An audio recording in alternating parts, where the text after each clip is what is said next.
सन्माननीय विचारमंचाच्या समोरील आपण सर्व सन्माननीय परिवर्तनाच्या लढ्यात ज्या ज्या महामानवांनी महानायिकांनी योगदान दिलं त्या सर्व महामानवांना महानायिकांना विनम्र अभिवादन करत, ज्यांच्यामुळे आम्ही अत्यंत मोकळेपणाने श्वास घेऊ शकतो आणि बिनधास्त राहू शकतो, जे आमच्यासाठी अगदी -डिग्री मध्ये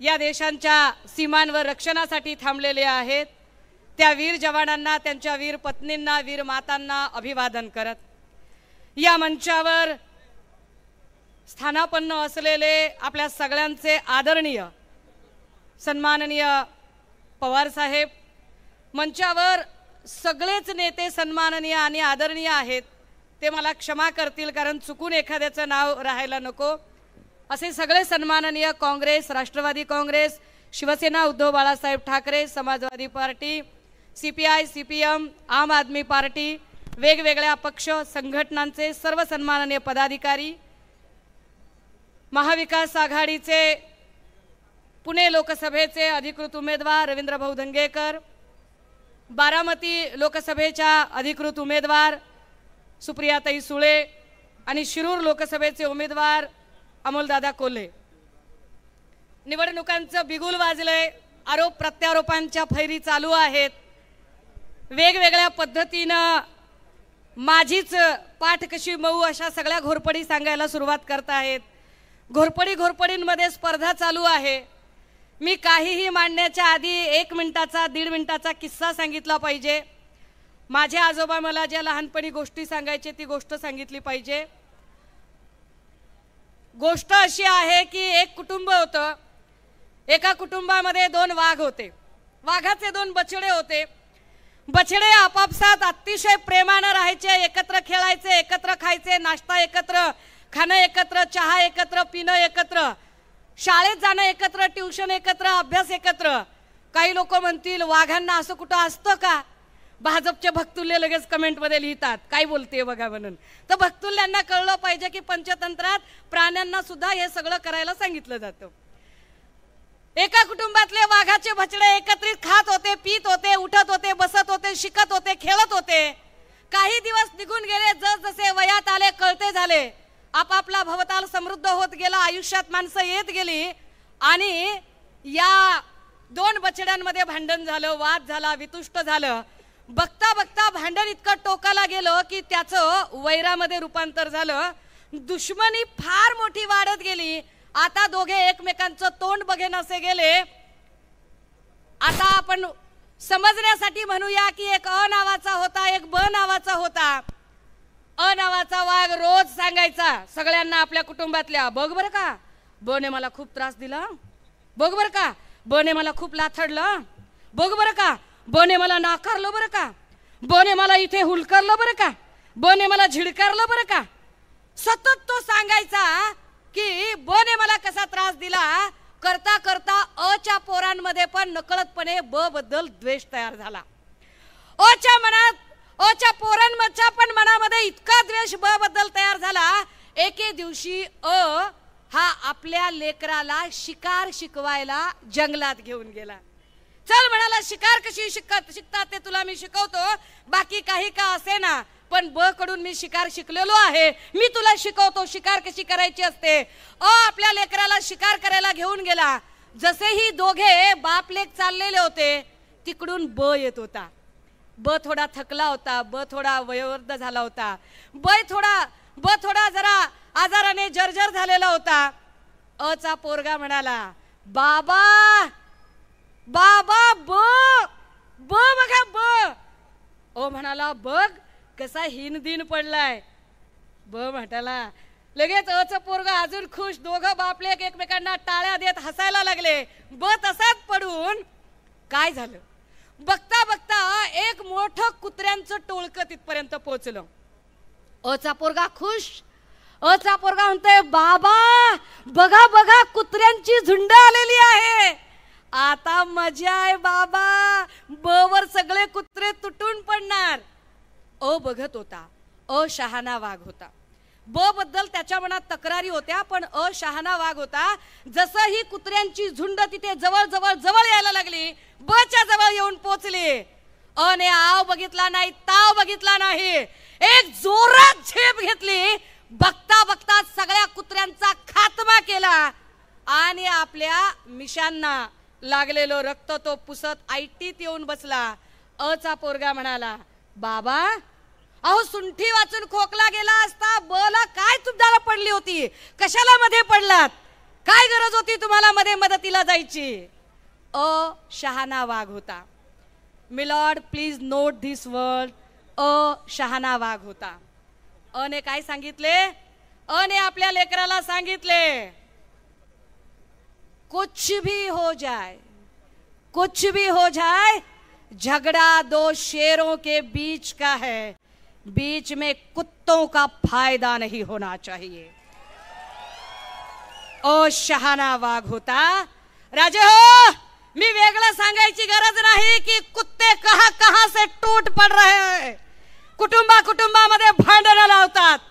कधी मुंबईत भांडणं असतात, कधी बारामतीत भांडणं, किंवा अजून कुठे कुठे.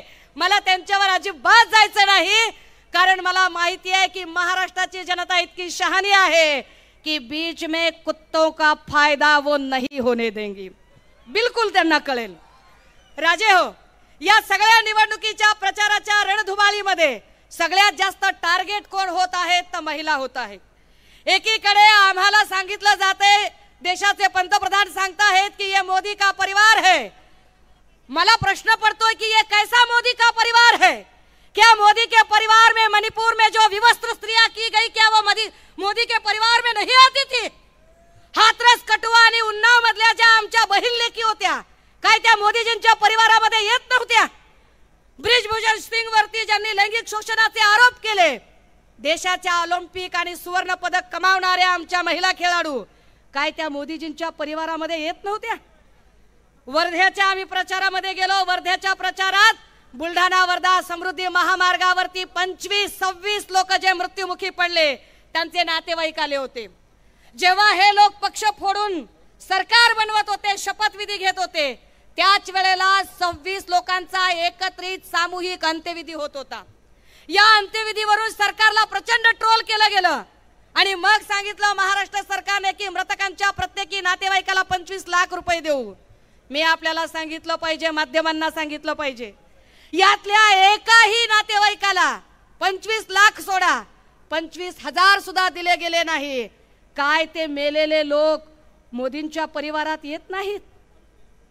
खासदार रामदास तडसची सून न्याय मागते, तिला न्याय मिळत नाही, ती मोदींच्या परिवारात येत नाही.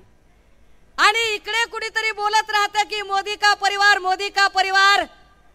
आमच्या पण काही आहेत बिचाऱ्या माय माऊल्या, आमच्यातल्या काही वाशिम यवतमाळच्या माय माऊल्या आहेत.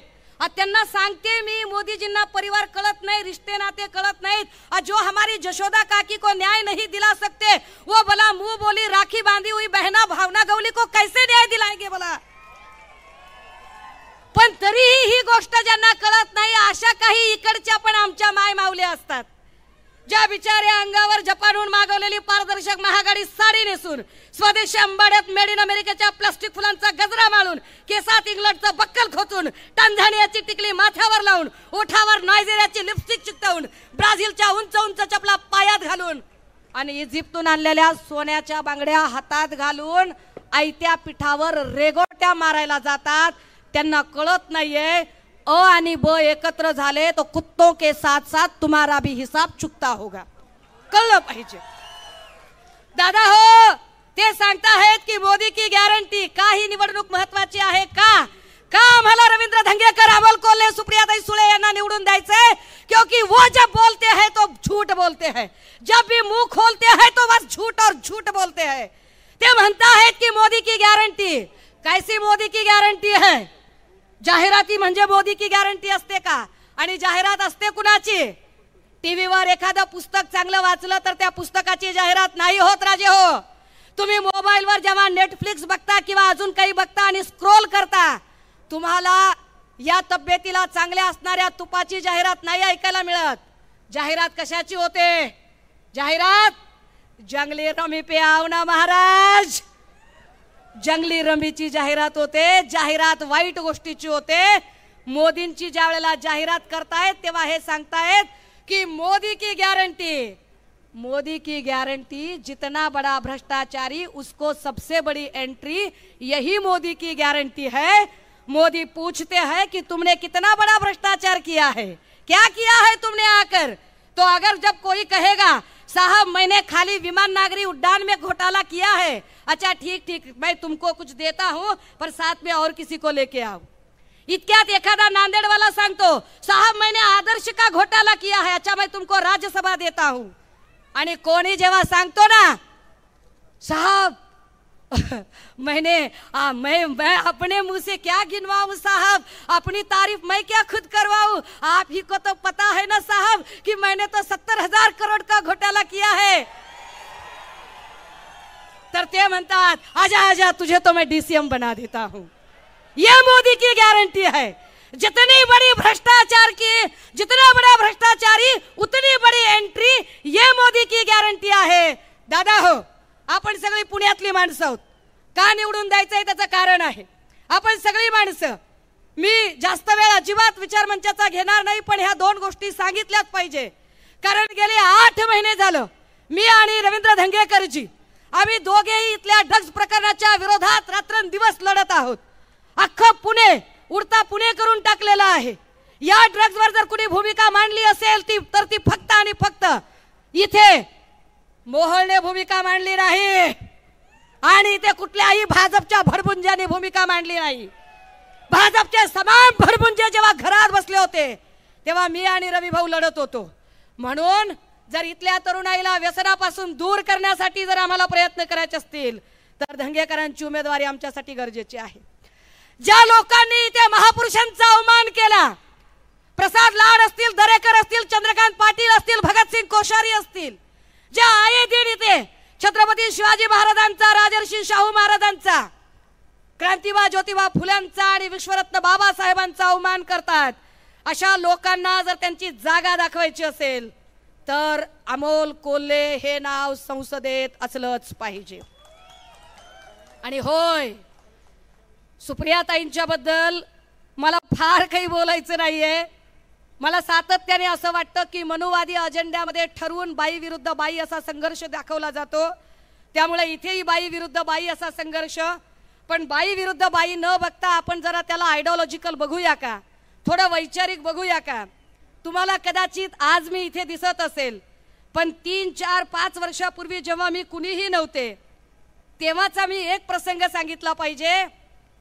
मी फार चळवळ्या भूमिका मांडते म्हणून एका फार अत्यंत आमच्या धुरीण भावाने मला 307 मध्ये अडकवायचा प्रयत्न केला। मला एकटीलाच नाही, माझ्या अख्ख्या कुटुंबाला। कसं तरी मी दवाखान्यातनं एक फोन घेतला आणि सिस्टरला म्हटलं मला एक कॉल करू द्या, फक्त एक कॉल। तो एक कॉल मी केला होता आदरणीय पवार साहेबांना। अननोन कॉल असतानाही साहेबांनी तो कॉल उचलला।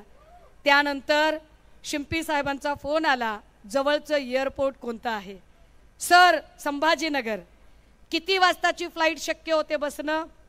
आणि मी दिल्लीत उतरेपर्यंत गाडी दिल्ली एअरपोर्टला होती। माझं काम झाल्यानंतर मला आदरणीय साहेब सांगत होते की इथे सुप्रियाच्या नावाने इथे सूट आहे, राहण्याची व्यवस्था आहे। माझ्यासारख्या अजिबात ओळख नसलेल्या, अजिबात चेहरा नसलेल्या, 5 वर्षापूर्वी 6 वर्षापूर्वी कुणीही नसलेल्या मुलीसाठी जर सुप्रियाताई इतक्या हक्काने फोन उचलू शकतात तर आता आम्ही राज्यातली महत्त्वाची कार्यकर्ती म्हणून महत्त्वाच्या प्रश्नांवर संसदेत काही भूमिका मांडण्यासाठी जेव्हा सांगू तेव्हा ताई त्या हक्काने मांडतील याचा आम्हाला विश्वास आहे। बोलण्यासारखे अनेक मुद्दे आहेत, पण मला असं वाटतंय जरा मी निर्म्यात भिजत ठेवते, 2-3 दिवसांनी आपटून खपटून धुवून काढूया। अजून वेळ आहे मला बोलायला। आपण सगळ्यांनी जो वेळ दिला, आपण सगळ्यांनी जी भूमिका समजून घेतली,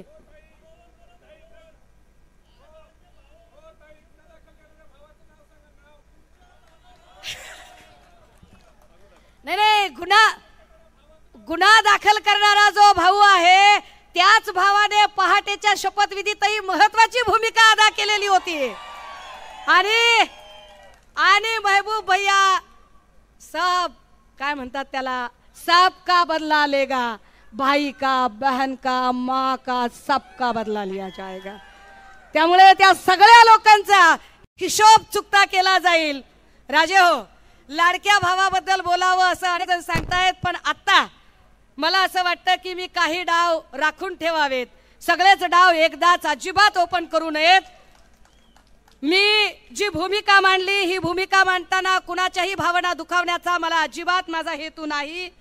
जरी सुधीर मुनगंटीवारांनी महिलांबद्दल काहीही बोलले असले, दादा तिकडे द्रौपदी पर्यंत पोहोचले असले, या सगळ्या लोकांना बाई म्हणजे पॉलिटिकल टूल वाटते।